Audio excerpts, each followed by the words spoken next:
The Dark Pictures' Medan is the first in what is promised to be an anthology horror series. Now right off the bat, I want to be clear that this will be a spoiler-free review. As a narrative-driven game, the fun is experiencing things for yourself. It's also pretty short, so the more I show, the less enjoyable your time will be. Sound good? Okay. Well then, after a brief prologue, the main game begins with Alex, his brother Brad, his girlfriend Julia, and her brother Conrad all taking a voyage with their hired captain, Fliss.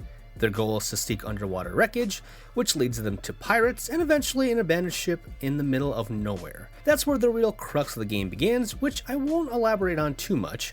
Let's just say they do some interesting things with the genre, the likes of which I haven't seen since Eternal Darkness on GameCube. All 5 characters can be controlled and viewpoints will switch between chapters.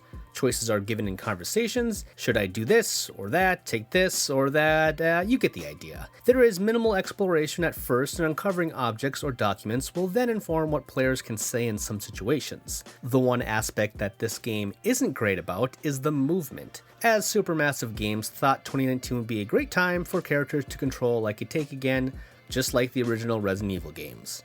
On top of that, there are also a lot of QuickTime events, and when I say QuickTime, I really mean QuickTime, like split-second button prompts.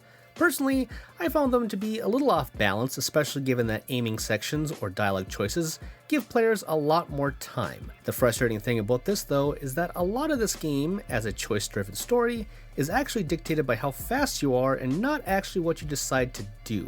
So you could technically make all of the right choices in the world, but screw up because you didn't expect a button prompt to pop out of nowhere, and oops, now that character is dead. While it can be annoying, this is a game about going with the flow.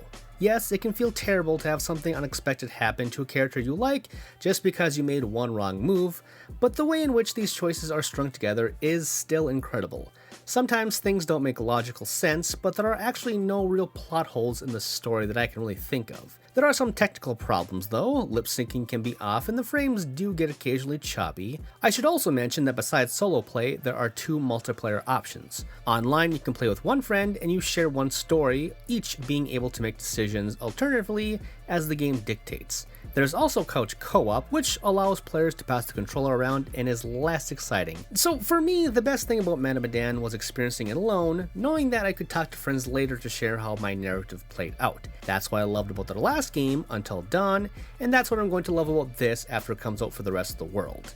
On the whole, the dark mood and setting was great, even if the graphics weren't altogether jaw-dropping. It also wasn't that scary, but more intense. This is a lower budget game and it shows in some regards, but because the narrative is so engaging, whether you're an ace or a flub, it was a fantastic time and makes me incredibly excited for the future of the Dark Pictures.